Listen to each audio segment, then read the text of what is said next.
सड़क निर्माण शुरू होते ही जनप्रतिनिधियों में विवाद।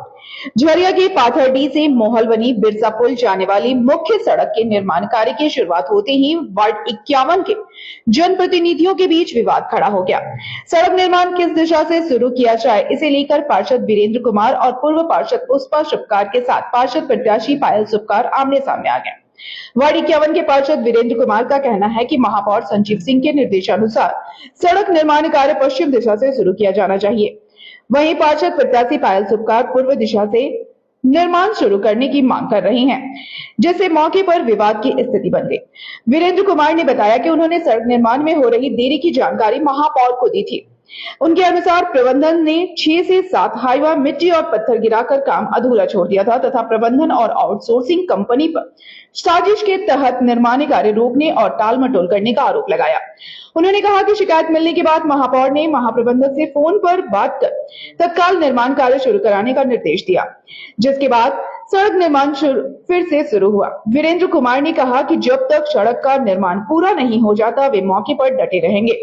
वहीं पार्षद प्रत्याशी पायल शुभकार ने निर्माण कार्य पर आपत्ति जताते हुए कहा कि जिस रास्ते से सड़क बनाई जा रही है वह गांव के लोगों की जमीन है, जहां छोटे छोटे बच्चे खेलते हैं। उनका कहना है कि इस रास्ते से भारी वाहनों का आवागमन सुरक्षित नहीं होगा। उन्होंने मांग की है कि प्रबंधन पुराने मार्ग पर ओबी की भराई कर उसी रास्ते से सड़क का निर्माण कराए।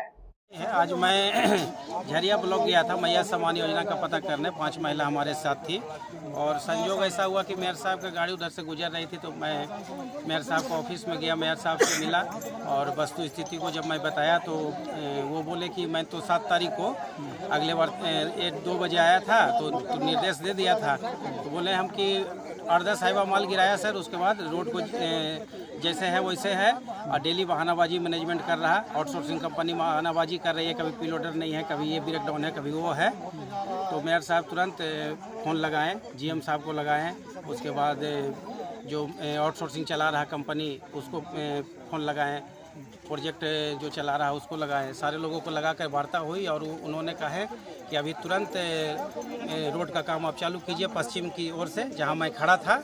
हमारे मेयर साहब जहां खड़ा थे, माननीय मेयर साहब जहां खड़ा थे वहां से रोड का काम पुनः चालू किया जाए। हमारे पार्षद जी जा रहे हैं और जब तक रोड वहाँ चालू नहीं होगा, जब तक पूरा कंप्लीट नहीं होगा आप वहाँ से नहीं हटिएगा। और उनके आदेशानुसार हम आए यहाँ और जो प्रिंस जी जो थे यहाँ के साइड इंचार्ज, उनको मैंने मेयर साहब को रूबरू कराया, मोबाइल से बात कराया।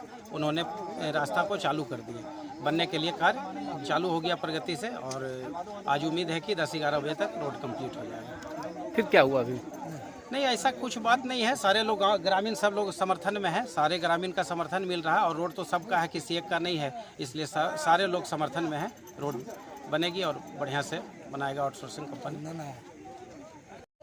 जितना भी प्रॉब्लम हो रहा है इधर जो गड्ढा हो गया वहाँ पे डंपिंग किया जाए पहले तो। दूसरा बात, गांव में मेरा रास्ता नहीं बनने देंगे हम, क्योंकि मेरे बस्ती के लोगों को प्रॉब्लम नहीं होना चाहिए। बस्ती में छोटा छोटा बच्चा लोग है, सब खेलता है इधर। अब उसमें आप बताइए, एक तो बाइक पार होने का रास्ता वही बहुत है, उसमें अब उतना बड़ा रास्ता तो नहीं बन सकता है। फिर घर उठाना पड़ेगा, मेरा गांव का लोग का घर उठाया जाएगा तो लोग जाएंगे कहाँ? लोग यहाँ काम करते हैं, रोजी रोटी कमाते हैं, खाते हैं। रास्ता अगर इधर से बनाइएगा तो घर उठेगा तो ये लोग जाएंगे कहाँ? सबसे पहला प्रॉब्लम। बच्चे हैं छोटे छोटे, वहाँ खेलते हैं सब कोई। अब आप बोलिएगा वहाँ से बड़ा बड़ा गाड़ी पार हो, गांव का वो ज़मीन है, गांव के लोगों का ज़मीन है, वो अगर आप छीन के रास्ता बनाइएगा बोलिएगा तो वो हम नहीं होने देंगे, क्योंकि उससे मेरे बस्ती के लोगों को प्रॉब्लम है। दूसरा बात कि यहाँ जो डंपिंग का बात हुआ था, जीएम से बात हो चुका है पहले, वहाँ पहले डंपिंग करवाया जाए और सीधा रास्ता जो है वो बनवाया जाए। जो पुराना रास्ता था और सीधा रास्ता था वो बनवाया जाए, बस यही मेरा डिमांड है। बस मेरे लोगों को कोई प्रॉब्लम नहीं होना चाहिए। That's it.